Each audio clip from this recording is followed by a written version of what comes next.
Thanks so much for joining. Really excited to have you all here. I'm Alethea Hanneman. I'm the co-founder and CEO of Board.Dev, and you are here for Unlocking Tech Transformation in the Boardroom. We're going to be talking today in partnership with, we're going to be talking with David Tomzak of Robinhood in New York and Lourdes Rivas of World Pulse, which is a really amazing organization I'm excited for you to hear about.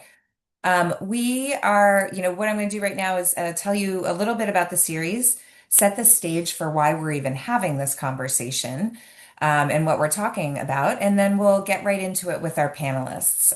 We are going to save time at the end for Q&A, so feel free to drop those questions in the chat or in the Q&A section. We'll probably take some throughout, but definitely we'll get to those at the end as well. So I'm Alethea. I am the co-founder and CEO of Board.Dev, and we help companies engage tech-fluent leaders in board service, and in AI and digital transformation work with nonprofits. We also run something called the Nonprofit Tech Governance Congress, which is setting standards for tech-fluent leadership across philanthropy, nonprofits, and tech. Raise for Good, who we're running this series with. Raise for Good is a strategic partner in the social impact space. So they help nonprofit leaders and funders build fundraising capacity and drive transformational growth through their fundraising masterclass, which, by the way, I know several alumni, they love it. They do the masterclass and they do hands-on advisory work with nonprofits as well. We partnered with Raise for Good because they have deep relationships and trust and impact with organizations like yours. These are just the people we're trying to reach. But we also partnered with them because the intersection of revenue generation and fundraising and board governance and leadership is really critical. And both of our organizations see that gap. So we'll obviously get a lot more into that today. So community events, this is the first in our series of 2020, the Raise for Good series of 2026 community events. And they are designed to surface questions that really matter to nonprofits, leaders like you. So just want to get the right people in the right room, having honest conversations and giving real actionable advice and counsel on how to help nonprofit leaders do more. So today's question is about this one question. How does board level tech fluency influence a nonprofit's sustainability, which includes a lot of things, but also fundraising outcomes?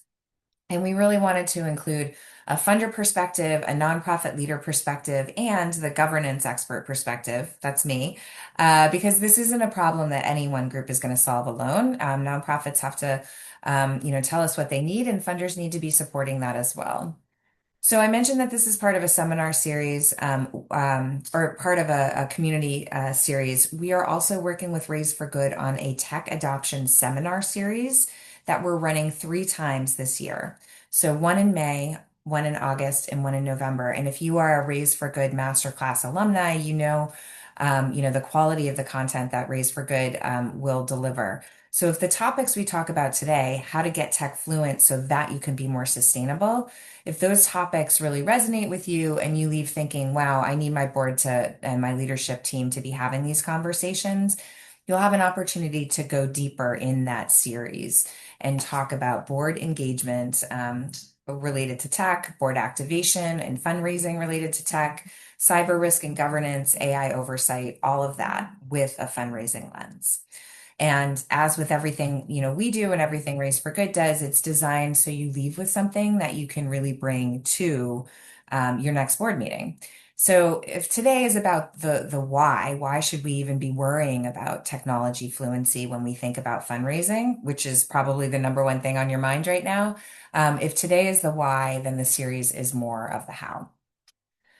All right, so I'm going to set the stage, as I said, and then get right into it with our panelists. But a little bit about why this is so important. So, number one, tech is so big and such an important part of almost any nonprofit's operations that tech fluency and fundraising capacity or credibility are really connected. If you can't prove how you are implementing and monitoring and improving your technology, then going to have a hard time making a strong case to funders.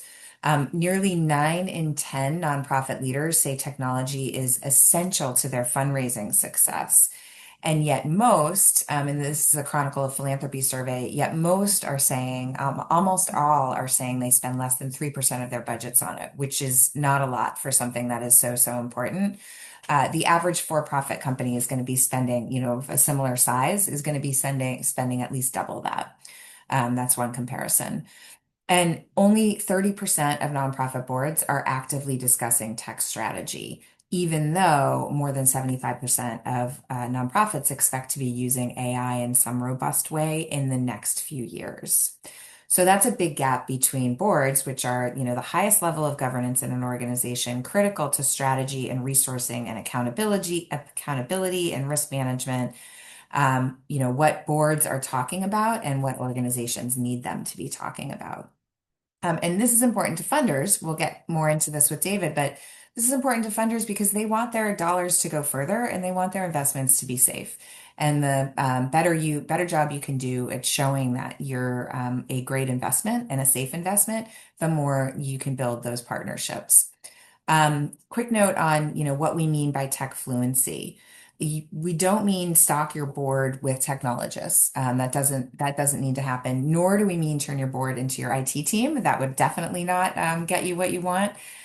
We mean by tech fluent, we mean board leaders who can help your organization navigate technology decisions, navigate technology investments, and help you think about digital transformation in the long term. So that doesn't necessarily mean a developer or a CTO or a CIO, although it can mean that, those types of folks.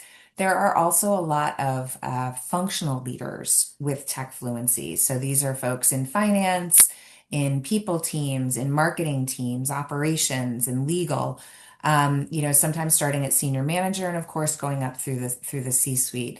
And they have all at this point led or are leading digital transformation in their domain. So they know what good looks like in terms of technology. They ask the right questions and they can help you translate between your core business problem, your mission, and the technology you need to achieve that. So our core test when we're talking to folks is pretty simple. We say if you joined a board and the executive director or CEO asked you, should we invest in AI for fundraising or for our programs? They could help figure out how to lead that conversation. Those are the folks who we're talking about when we say tech fluent. So a little bit on what's at stake, and then we'll get further into this with David and Lourdes. So um, people often say, well, how is tech really related to fundraising? When you have a tech fluent board, you're set up for faster funding clearance because you can prove due diligence in some really key areas where folks are where funders are starting to ask real questions. You can build deeper corporate partnerships because you are talking their language. And you can make the most of the money that they are giving to you with better tech investments. And also make sure you're setting realistic expectations about the results you're going to be getting, or if you need to make a switch in technology in order to set up greater ROI for you. Whether you realize it or not, increasingly, folks who have zero tech expertise on their board and not a lot of tech fluency are starting to look like a risk to funders. This is already happening in a major way in the corporate world. And so it's a big concern for investors. And it's moving over into the nonprofit world as well. Pretty soon, not having a firm plan about things like, how you do vendor selection or having cybersecurity insurance.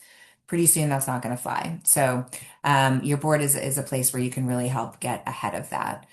Um, so, so let's see. Let's talk a little bit about cybersecurity. I just want to put some numbers there too, because, I mentioned that this conversation, tech fluency, and fundraising is a part of the overall nonprofit sustainability question. There are other financial implications that come into this, like, becoming more efficient or just making sure you're avoiding risk. 60% of nonprofits have experienced a cyber attack in the last 2 years alone. And yet 70% don't have a formal cybersecurity process or policy, rather.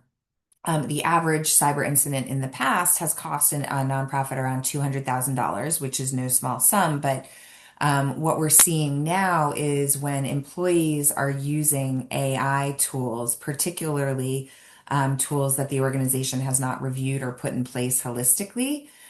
We call that shadow AI when folks are, just using their AI tools, which is certainly happening with every organization.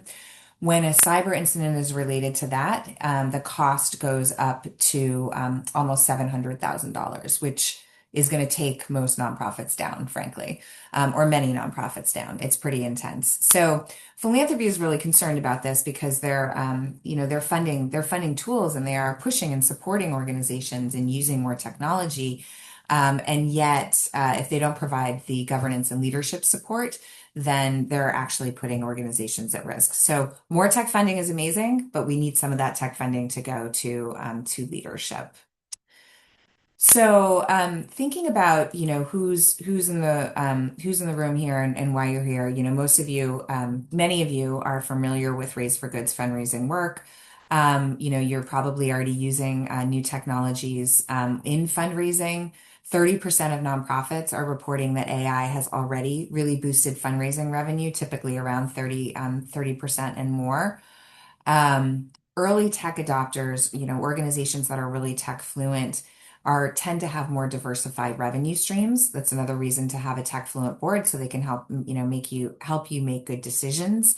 And then high capacity donors, whether they are individuals or organizations, are more than twice as likely to support a nonprofit that's using AI than they are to one that isn't at this point. So lots of good news in that funders are starting to look at technology as a key lever and really reward organizations that are engaging in some innovation. But again, we want to make sure that they feel secure about the investments that they are making. All right, so let's move on and talk a little bit about and introduce the folks we're going to be talking with today. And so I've asked each of the panelists to take David and Lourdes to take a couple minutes to talk about who they are and what they do and why this conversation matters to them. And then we will get into it. So David, why don't you take it away? Hello, everyone. Thank you for attending today. Excited to be here and to talk on this great topic as it's so important and facing so many organizations strategically.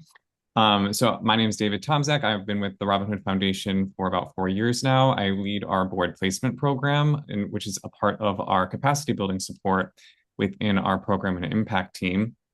I sit on the management acceleration team. So specifically, my team is a capacity building arm of our grant making. So we work with our grantees, about 200 each year, to deepen and support their work through capacity building grant making. So last year, we invested an additional $2 million to projects across a variety of functional domains. And then, of course, we have other supports such as peer learning groups, cohorts, leadership development, executive coaching, just a wide range of supports that we provide our grantees and our community partners. And board placement is where I really lead and lean in to the governance support. So I have the unique bird's eye view of what are facing many boards across our entire portfolio of grantees, and then also have the unique advantage of being able to connect with so many individuals stepping towards board service, what makes them interested in board service, and what makes a board more interesting to them as they're looking for their right match. So excited to talk. Thank you so much for including me. Thanks, David. And Robin Hood really needs no shout out from me, but I'll give it. They're really just a paragon of supportive partnership with nonprofits, and that full spectrum support that David just described is definitely what we're looking for from funders. And Lourdes, why don't you say hello? Hi everyone. Thank you so much for having me. It's so exciting to be in this topic nowadays from a nonprofit point of view and for the whole society, I guess. So I'm Lourdes Rivas and I serve as CEO at WordPulse. Hello from Barcelona. to all of you. We address the social capital gap for women change makers driving sustainable development at the grassroots. So being a change maker can be really isolating, and it often invites backlash, especially if you are a woman driving change. So WordPulse exists to connect them. We are a global social impact networking platform supporting more than 80,000 grassroots women leaders advancing development worldwide, from humanitarian response to climate action, from local advocacy to global movements. So, through our digital platform, women share their stories, connect with like minded change makers, access resources, and really break isolation, gaining the support they seek to drive their initiatives on the ground. So, technology plays the central role in how we deliver on our mission. Our platform is the main vehicle for us to be able to deliver on that goal of connecting women change makers globally. So having these conversations and the role of having a board with technology fluency makes the whole difference. And truly, it's not only that. I mean, we don't only have technologists on the board. I love what you said about you don't need only technologists, or we're not talking about creating your own IT department on the board, but we get together on the same table, technologists, fundraisers, community voices, everybody together understanding what's needed to drive our mission. So one thing that I can just share on an example that brings up when everybody's talking on the same level is that what happens in February in our last board meeting, where after reviewing our impact data and community stories, one of our board members, drawing on product and technology expertise, launched a prototype right during the meeting, a live concept for us to better visualize our impact on the network for funders and our whole network of supporters. So that is the kind of things that happen only if you have everybody at the same table: technology fluency, community voices, mobilizers. So I'm so glad to join this conversation and to see how many more tables with that intersectional work we can bring on. That's awesome. And your work is so inspiring, particularly right now, connecting those women leaders. And I want to just highlight something you said, which is, how different it can be when everybody is talking on the same level or using the same language. And we always take for granted that board members are going to be on the same level when it comes to like financial and legal issues for the most part. Those are standard. That's what boards talk about. Everybody who joins a board gets trained on what they talk about with finance and legal. They don't have that same training and same expectation around technology right now. And it really is transformational for a board, just even saying, here's what we as a board care about with this organization's technology, and how do we talk about that? What's our role? Like that in itself can really just supercharge you. But all right. So quick question as we dive into this, for everyone on the call, can you tell us, just drop in the chat, if you are a nonprofit leader working with a board, or if you are on a board, have you ever discussed AI or cybersecurity as a fundraising issue or a general, revenue capital risk issue? So please drop that in the chat. Yes or no. Have you talked about tech as a money issue? Is basically the question. So let's see these. I'll wait for a minute as these roll in. We are seeing yeses, which is great. Um, Fantastic. Definitely cybersecurity. Yeah, that makes sense. Cool. Well, David, let's jump into it. Do you think that technology is on the radar for funders right now? That's question number one. And question number two is, what do you, as Robinhood, look for in grantees when it comes to tech readiness? Yeah, so good questions. I was just reading the Center for Effective Philanthropy. They did a report on this just Mm. recently, and they reported fewer than 20% of nonprofit leaders report that their funders have engaged them in conversations about using AI in their work. So on the short answer, I want to say no. I don't Right. think it is on the radar for most funders. which is not necessarily the case for Robinhood. So Robinhood is very much in our grant strategy, weaving in tech and AI as part of our grant initiatives. So we did the AI Poverty Challenge, which awarded social impact projects $1 million each. We do a Learning and Tech Fund, which is in the education space, really tying together tech and AI for furthering education outcomes. And then we also have Blue Ridge Labs, which is an incubator for social impact, both private and nonprofit groups in the early growth stage or startup stage. So it's really much woven into how we operate. And also internally, we're doing just a deep assessment of how we're approaching this work, both within our own work streams internally, but also how we approach grant making. So we're very much all hands on deck and really leaning into the reality of the world just completely shifting and changing in really big ways, which creates a lot of opportunity. And for your question on, what does it look like for grantees when it comes to tech readiness, during our AI Poverty Challenge, we had a guideline for, what would make a good project. And really those project ideas relied mostly on what I would say, even though they're tech focused, it's still core that it leads with impact.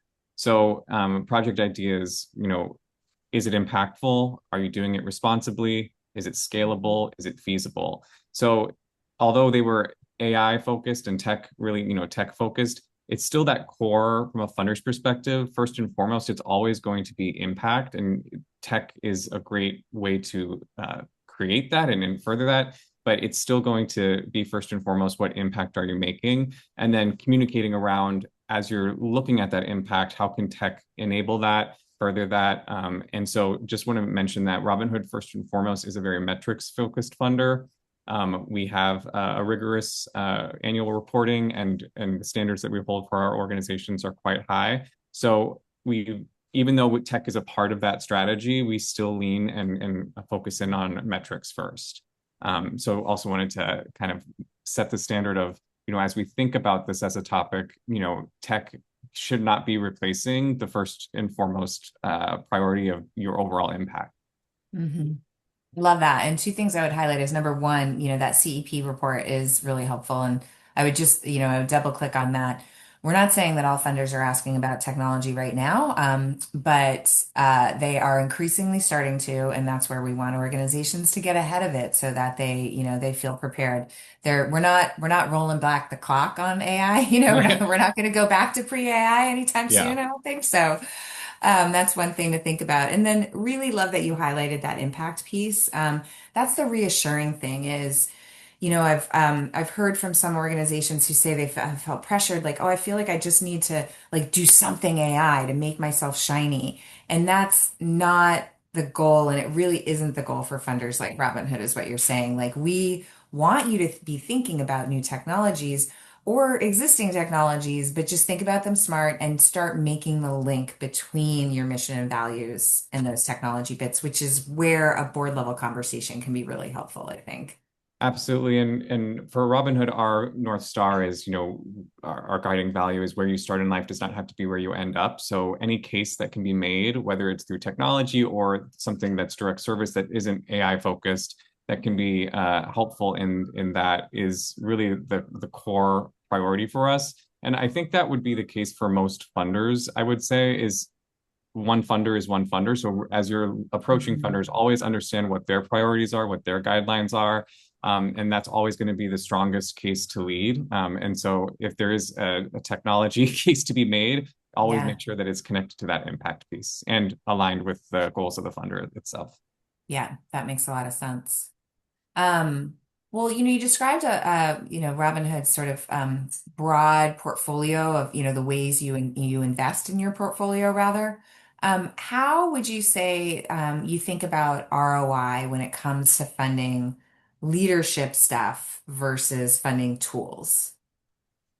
Absolutely. So tools are not tools are not the end game. Tools are a product and are used by leaders. So I always want to center it's leadership that will drive the capacity. So the tool is not the capacity building. It's actually the leaders and the investment in the organization. The tool is just something that enables it to be the impact to be made. So I am proud to say that our department, we invest in both. So we really do have capacity building projects. Some of those are technology based, some of those are fundraising focused. We've even funded things such as fundraising technology, as groups are stepping into that AI space. But also we do provide that wraparound investment in leaders across a variety of ways, whether it's executive coaching, peer learning, et cetera. So I really do think that it's important to do both, but not let the tool and the shiny new object take away the focus of what should be first and foremost, which is the leadership and the true investment in the organization as institutional knowledge. Yeah. Yeah. And that leadership will persist no matter what tool you're using. So Absolutely. And leadership is responsive, whereas a tool, it's not, it relies on being utilized. So if you can have that leadership that is dynamic, responsive, and can meet the moment, and the tool is then utilized to do so. yeah, that makes sense. Question here, what are there particular questions you wish that nonprofit boards could answer about technology? Like, what do you think they should be talking about? I think Board.Dev does a really great job on communicating these. I think some key questions are we structuring in our board meetings, our committee meetings to create space for these types of questions and these topics to come up? What else also needed, or what initiative can I take as an individual board member to bring some of these topics forward? There was Decoded Futures, which is also a group that we fund that really leads in this space, did a report. And there was a quote, a report about the impact of different initiatives, AI funding, all of these things that we're talking about today. And one of the quotes that an executive director included was like, "Great, AI is here." I'm paraphrasing, by the way. Like AI Yeah. is here, and that's a thing, but I'm also really busy, so I really cannot take on something else. So if you are a board member, if you have board members that you're communicating with, if there's someone that maybe is really interested or could lean into that space to also support the leadership or the conversation on the board, they don't have to be a technologist, like you mentioned. There's other functional domains, people who are on the board doing from other areas, but they might be able to step forward on some of these topics to really ask some of these questions that maybe your CEO might be asking so many other questions. So help take the weight of that responsibility off of just that one leader. And then, just really what you were driving home earlier about cybersecurity and risk. What is your risk profile and your comfort zone around risk for your organization? And you do not want to be in that circumstance where suddenly your data is being held for ransom. So really making sure that those questions, you're creating the structure and the space for them to be asked. And then routinely checking in and saying, do we have the right people around the table as our board really meeting this moment? Are we, where are our gaps and how can we fill them on a routine basis? Mm-hmm. Love that. And yes, Board.Dev is all about asking the right questions, and that's what boards should be doing. So real quick before we move on to talking with Lourdes about how this is showing up in an actual, in a live organization.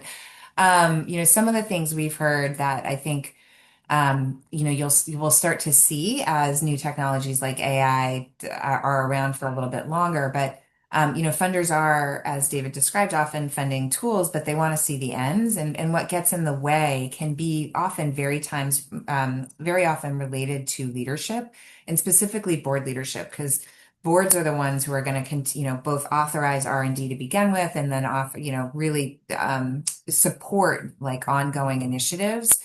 So, we'll see when boards aren't engaged, you'll see projects that are funded to kick off, but aren't really funded in the long term, or don't scale because the organization wasn't able to think about what resources were needed. You'll see organizations that don't really talk about the ROI. They get really jazzed about an initiative, but then they're not actually saying what is this resulting in?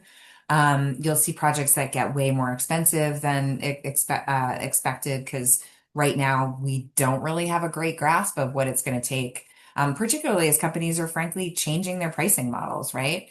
And then the most important thing, the gap that we see with no board discussion is um, initiatives that are not integrated into mission, vision, values. So, yeah, we'd love to. Oh, sorry, go ahead, David. I was just gonna also relate to as you were saying, I was like, oh, this reminds me of we have a partnership with Anthropic, which helped unlock a lot of licenses for our community partners to access AI, but it wasn't just the tool that was necessary to the rates of usage weren't high until we actually helped create enablement. So trainings around how can this be helpful, how to use this. So it really just kind of drives home the idea of the tool is not just the thing. You actually have to structure in, to your point about, what is the true cost and what's the long-term plan for how we are thinking and strategically applying this new approach to maybe work that we've been doing for a while. Yeah. To think about it intentionally and strategically and about the full scope of work that might be necessary to adopt it. Yeah. Yeah, exactly. The full picture. Thinking a few steps down the line, a board member can be really helpful on that. Well, and Lourdes, so why don't you tell us, maybe you've got a specific example where this Yes. happened. Is there a moment where you felt like a conversation on technology with a board member really helped change the outcome? Yes, definitely. I can share three clear examples on how technology at board level made a difference in fundraising and resource mobilization and the future of the organization as a whole. And to be clear, I'm speaking from the perspective of a nonprofit that had made a deliberate shift from being a user of technology to becoming a builder of it as well. Because I love what you mentioned, David, around the tools. Sometimes it's not even, they are enablers. They are not the thing itself, as you were saying, but also sometimes they are not the right ones for you, not because a tool is very well known. Maybe you don't need that one. So in our case, when I joined Whirlpools, actually, I joined as the head of product and technology prior to my role, and the organization was faced at the defining question: whether we continue stitching together off-the-shelf tools, or would we invest in building infrastructure that was aligned with our mission. As a networking platform using out-of-the-box platforms out there, we realized they were designed to mirror traditional social media, for example, in that case. But we weren't trying to build another social network. We were trying to build digital infrastructure, an ecosystem for collective action. And that needed a different experience among the members of that network. So building felt really risky. And funders at the time, this was early 2023, and really now weren't really lining up to finance nonprofit tech teams. But our board understood something that at that moment was critical. Technology wasn't a support function in our case. It was the strategy itself. So they stepped in and they funded the product and engineering capacity needed to build our own platform. So without that, we couldn't have gotten to the level where we are today. And the decision changed everything, including my life, really, because that was the moment when my role was brought in.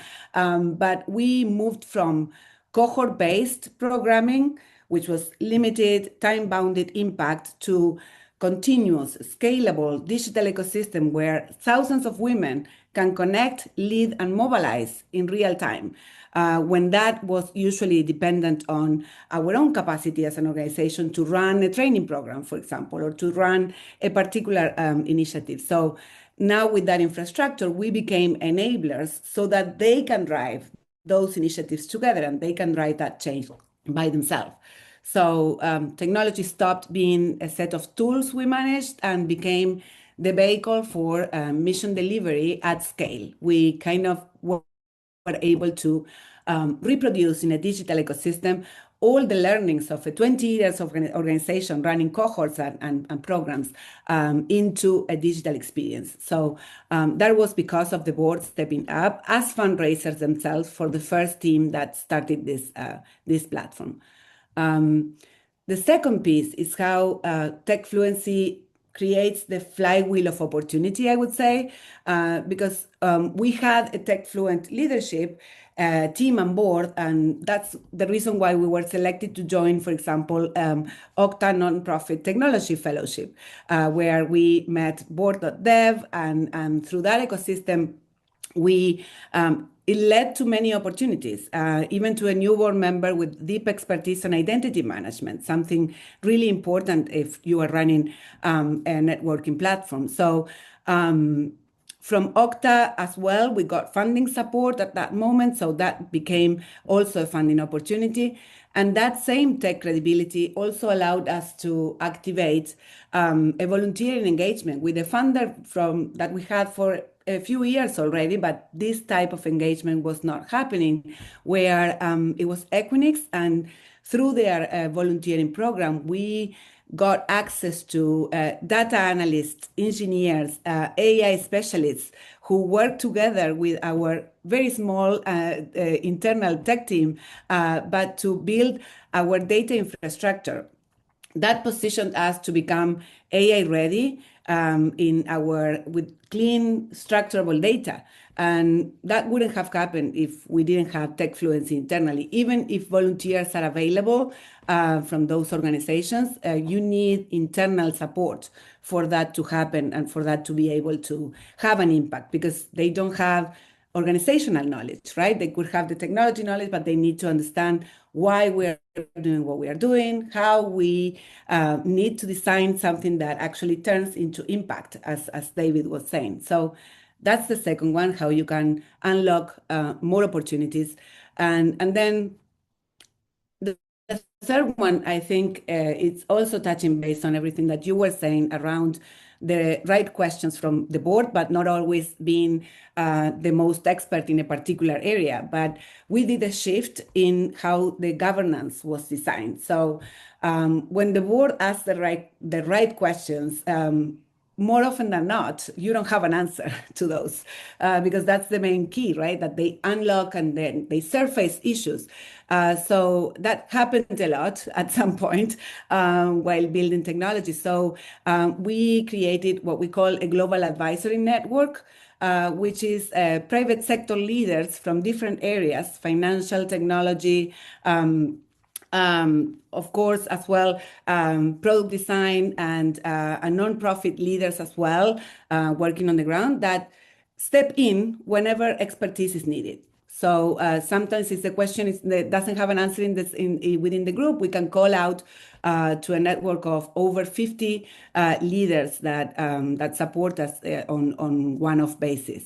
So, for example, our platform security architecture was strengthened through the direct involvement of a cybersecurity founder of her own company. It was a cybersecurity company, and without that fluency or that tech, we couldn't have been in the position that we were to build the security of our platform. So those three, I think, are clear examples on the board stepping up to fundraise when the ecosystem might not see that yet. The board stepping up on the technology expertise, giving you new opportunities with the corporate sector that were not there before, and the third, knowledge exchange that you can unlock because of having that technology expertise internally. Yeah, those are all great examples, and want to highlight one thing, which was your stories around your partnerships with Okta and Equinix. So obviously we have Robinhood on the line today, but a lot of the folks on the call also have relationships with product companies, and it's really, really important and helpful to have tech fluency on the board in these partnerships in different ways, because oftentimes nonprofits are getting both product donation, they're getting pro bono expertise, and they're getting cash funding. And having a board member who can help you knit those all together and really sort of parry and smooth them can be critical. We have a case study on our website, which I can probably share out in the email after this call, but it's about how a large global development organization was partnered with AWS and the role that a board member played in helping to kind of translate all of the product possibilities, which were many and like hugely high potential, right? But into the two or three that this organization needed, could handle, were, to David's point about impact, were really linked to impact because your product partners, they don't want you to use the wrong things. They want you to use the right things. They want their money and their product to be going in the right direction, and having a board member have that high level, looking 5 steps down the line viewpoint, someone who has done this type of implementations or talks to these companies all the time, can really make that happen.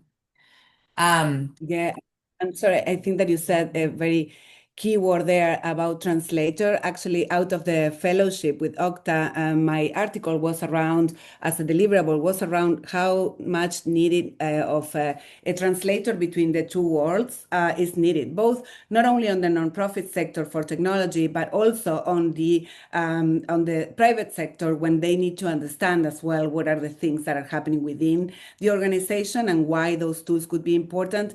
I think that many times we spend a lot of time now saying how nonprofits needs to, catch up with technology. And I think this is actually really a two-way work. It's not only Yeah. nonprofits need to catch up with technology. I think that the private sector needs to be much closer to the actual problems that are needed to solve in the world with that technology development that they are doing.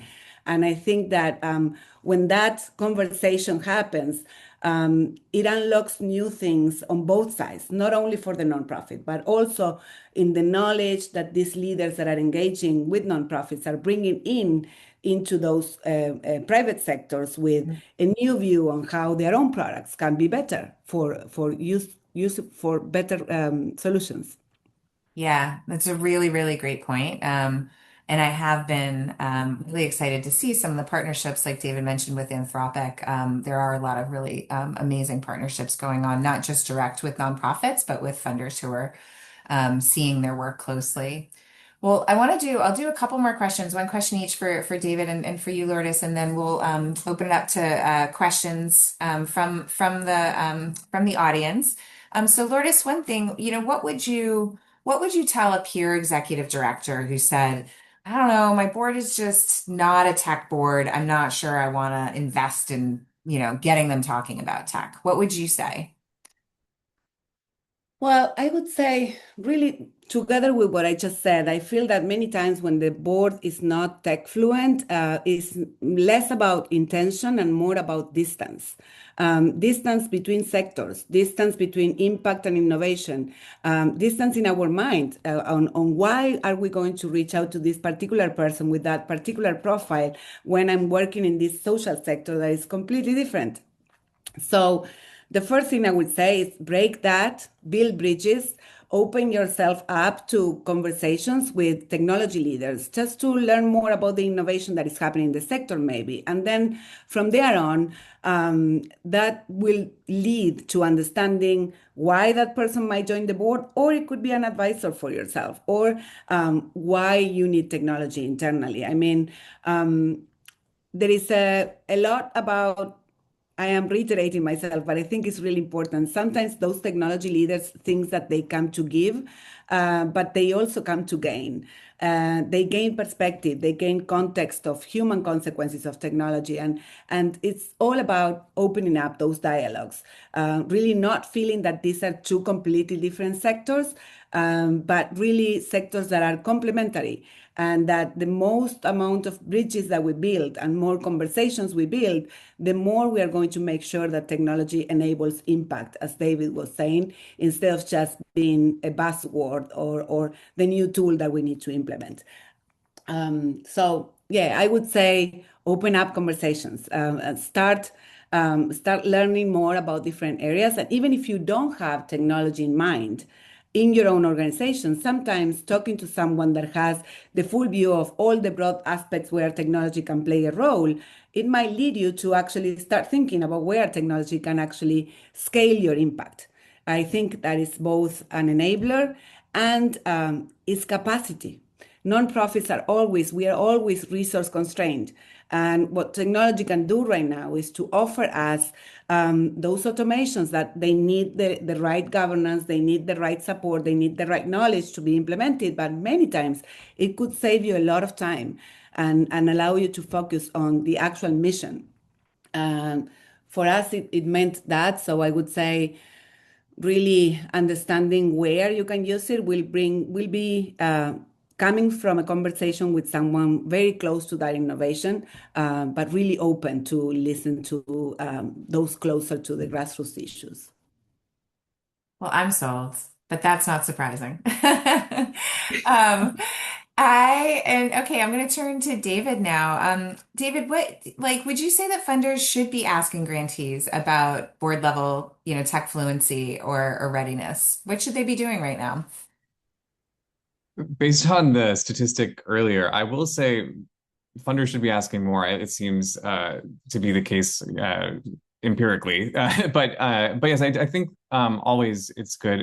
Within my department, we our grant making is actually quite relationship based because by the time our granting, specifically within MA, Management Acceleration Team, these are organizations that are already being funded for their programmatic impact, and so as a funder, being able to maintain those relationships and routinely check in with our organizations, both at the board level but also at the leadership level, it's a really great partnership to really lean into. And so, really, if you're an organization in the audience, thinking through building those and really sharpening those relationships with your current funders, and then as you're approaching new funders, definitely lean into that space. And I did want to remark on something that Laura said earlier around the corporate side of just also understanding, as an organization, your own power, that you were bringing something to the table too.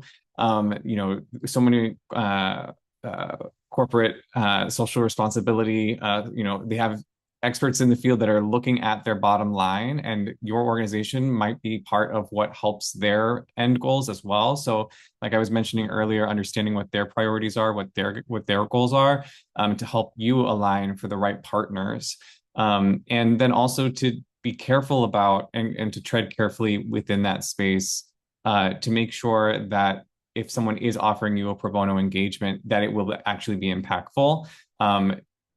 Don't take on an activity if it's just something that might be a time suck and not actually be well staffed or well thought through from their side. But then also, if you are engaging with a project, whether that's paid or pro bono, through the corporate side, really understanding what your scope of work is, what your deliverables are, and really leaning in on making sure that you're staying within those will also be helpful for you as a partner to continue that relationship. I've seen from the pro bono partnership side, when a scope of work starts to bleed out and become something that is, okay, wait, this is more than we agreed to, that kind of it makes it harder for the corporate side to want to continue on and lean in and carry forward or take on more projects in the future, because it becomes more of a capacity issue on their side. So those are just also words of advice as you're approaching those types of opportunities, whether it's pro bono or paid. Yeah, really important cautions there. And again, like having someone really senior, like a board member or someone who sees the whole organization, can be helpful in having those conversations. Absolutely, Yeah, absolutely. sorry, go ahead. Yeah, I just wanted to really echo that. And as a board member, you're there to lend credibility, to lend expertise, to open doors. And so for your board members to really open those doors, but also guide some of those approaches, so helpful and so important. Yeah. Um, awesome. Well, just in the spirit of, so number one, we are ready for questions. I see a couple. We'll jump to those. Just in the spirit of opening those conversations, Board.Dev has a resource we call the Tech 28, and these are 28 key questions that you as an organization can use with your board or potentially with funders, just to start talking about technology issues and where they're showing up in your programs, but also your mission, vision, values. We will share that in the email after this call. So would love to get your feedback on it and see if it's helpful to you. So, one of the first questions we got was around cyber insurance, and someone saying this is, we're a small budget nonprofit, and how do we, is this something we should really invest in? The question was, do you have recommendations for affordable cybersecurity insurance? I'm not going to give you specific recommendations on those, but I will say. Cyber insurance is absolutely one of the best investments you can ever make, not just in case you have an incident, but again, to be able to say to a funder, we've got cyber insurance, we're covered. Lourdes, David, any thoughts on that one? I don't have individual recommendations, but I think what the advice you gave is very sound. But also, this question around, the weight of the risk and how to approach it, these are actually key questions to be bringing up in your board meeting and to assess whether it's cybersecurity or other risks in general. So I I think this is I don't have specifics to recommend, but I just wanted to, I feel your advice was sound. Awesome. Great. And then, oh, sorry, Lourdes, go ahead. Oh, no, no, that's fine. I was going to say that this is great advice, but I think that also cybersecurity sometimes feels so big, or for some organizations that don't know where to pinpoint that, what does it mean for us? What does it mean in terms of how can I be attacked? So I would recommend that the first engagement, if this is an expert that wants to support your organization, I think that an audit and understanding what is your sensitive data, what are the things that you want to protect the most, what are the things that the areas that are more exposed, that kind of audits will give you not always a solution, but at least where are your focal points for you to start looking into solutions and not driving into this the big space of cybersecurity that is too big, and sometimes many organizations are not at the level of such too much investment. But at least understanding where you stand, it will allow you to be more focused. Yeah, that's great advice. Cool. One more question I want to get into. So, what choices, someone's asking, Vasuda is asking about choices, ethical choices, values-based choices about technology. What are the trade-offs and how do you evaluate those? Maybe for both of you, Lourdes, how do you think about making ethical, values-aligned choices for technology? And David, where does that play in your conversations with nonprofits?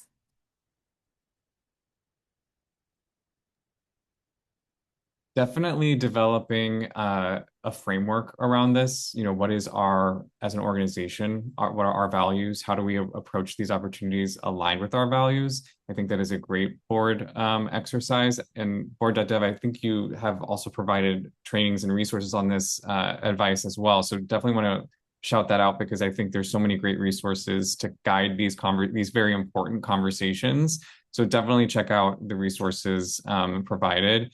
Um, and and yeah, and in terms of just overall, this is ongoing. So much is changing so quickly. I do think that uh, it's going to constantly be a question that I'm not sure if it'll ever be fully answered. It'll have to be constantly renewed. So and constantly relooked at. So I do think having when I was mentioning earlier about, structuring in as a board, these conversations for the oversight, putting it in that like oversight ethical framework bucket of like this is what the government governance committee might review each committee meeting. What are the things approaching our organization, whether it's challenges or opportunities, et cetera.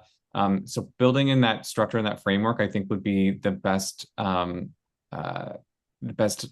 foundational next step. And yeah, and definitely lean on Board.Dev for some of those fantastic resources to guide that. Awesome. Thank you for the shout out. Try to make it easy for organizations. Lourdes, how do you think about this? Well, for us, it's a key issue all the time in every technology intervention that we do. We have to take into account whether it's ethical or not. I would say that we talk a lot about the board, but one of the great things about WordPress is that the board includes, of course, voices from the communities that we address and the communities that we work with. So I would say that when those conversations happened, the board needs to be open as well to more voices in those tables, not only advisory voices, but the community that you work with should be there to understand how this is affecting them.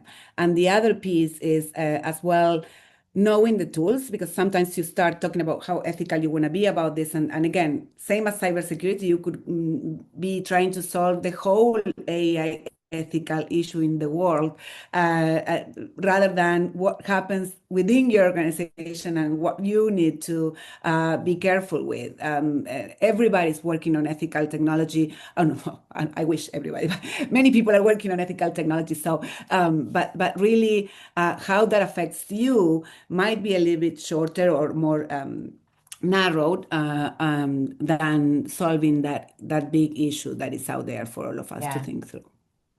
I love that, and I love as we roll into our roll into End Strong here. I love that we're ending on a values aligned implementation of technology. That's so critical, and of course, it's very timely right now because I don't know if you've heard, but Anthropic did turn the Pentagon down, so that's been in the news. So wanna wrap up by saying a few things. Number one. As we said earlier, if this conversation, made you think about how your board is engaging on technology, we would love to continue the conversation. We've got the seminar series coming up. Definitely reach out to me at Alethea@Board.Dev, or to Raise for Good. Each session of the series is designed to be really hands-on into, AI and cyber and board integration and designed to give you some real concrete tools and strategies. Keep an eye out in your inbox for that, but also the follow-up, the recording, and the resources that we mentioned today. As I said, we would love to keep that conversation going.